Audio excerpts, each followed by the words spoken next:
बॉलीवुड की jubilee girl और veteran actress Asha Parekh एक ऐसा नाम है जिन्हें किसी इंट्रोडक्शन की ज़रूरत नहीं है। दशकों तक फैले उनके शानदार करियर में उन्होंने कई हिट फिल्में दी और अपने समय के कुछ सबसे बड़े सितारों के साथ स्क्रीन शेयर की। उनके नोटेबल कंट्रीब्यूशंस में से एक था राजेश खन्ना के साथ उनका काम, जिनके साथ उन्होंने कई सक्सेसफुल फिल्मों में एक्टिंग की, जिनमें कटी पतंग, बहारों के सपने, आन मिलो सजना और धर्म और कानून शामिल हैं। लेकिन क्या आप जानते हैं कि अपने करियर के स्टार्टिंग डेज में राजेश खन्ना रियलिटी में इस दिग्गज अभिनेत्री से डरते थे? जी हाँ, बॉलीवुड के पहले सुपरस्टार राजेश खन्ना की बात करें तो उनकी पर्सनालिटी, उनकी स्टाइल और उनकी अमेजिंग एक्टिंग स्किल उन्हें बाकी एक्टर्स से काफ़ी अलग बनाती थी। उन्हें 1970 के दशक में लगातार 15 हिट फिल्मों का रिकॉर्ड बनाने की महान उपलब्धि हासिल थी, जो आज भी अपने आप में बहुत बड़ी बात है। इसके अलावा खन्ना ने पॉलिटिक्स में भी कदम रखा और वह कांग्रेस पार्टी के मेंबर बने।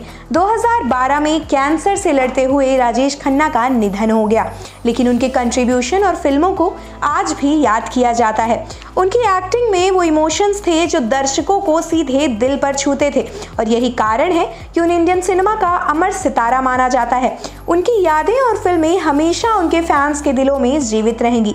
लेकिन क्या वजह थी कि राजेश खन्ना जैसा बड़ा सुपरस्टार आशा पारेख से डरता था? जी हाँ, ऐसी कोई वजह थी जिसके चलते वो अभिनेत्री से डरते थे, और ये वजह क्या थी आइए जानते हैं। अपने एक इंटरव्यू के दौरान आशा पारेख ने अपनी पहली फिल्म बहारों के सपने के बारे में बात की, जिस दौरान आशा पारेख ने राजेश खन्ना को एक इंट्रोवर्ट बताया जो दूसरों से बातचीत करने में हिचकिचाते थे। आशा बताती हैं कि वह मुझसे डरते थे क्योंकि उन्होंने अभी अपना करियर शुरू ही किया था, इसीलिए वह थोड़ा हेजिटेट करते थे। एक दिन उन्होंने मुझे देखा और अपना चेहरा घुमा लिया, जिससे मुझे बहुत बुरा लगा। मैंने कहा कोई डेट्स नहीं। उसके बाद उन्हें डांट पड़ी। फिर उन्होंने मुझे फ़ोन किया और कहा कि उनका ऐसा कोई मतलब नहीं था। उन्होंने कहा कि वह मुझसे डरते थे।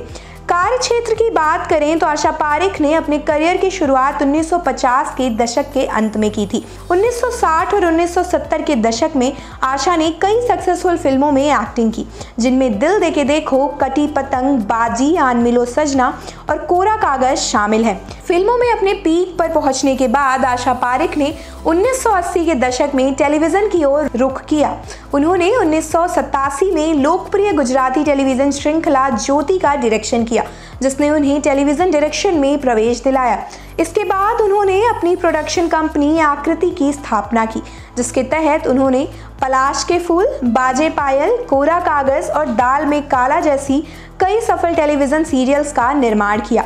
2008 में आशा पारेख रियलिटी शो त्योहार धमाका में जज के रूप में नजर आई थी। उनके योगदान ने उन्हें कई अवार्ड्स दिलाए हैं, जिनमें प्रतिष्ठित film fair life time achievement award का नाम भी शामिल है। आशा पारेख की बात करें तो आशा पारेख को बॉलीवुड में जुबली गर्ल के नाम से जाना जाता है और आशा पारेख की अदाकारी आज भी लोगों के दिलों में बसती है। आप देख रहे हैं सौगंध टीवी, सौगंध वतन की।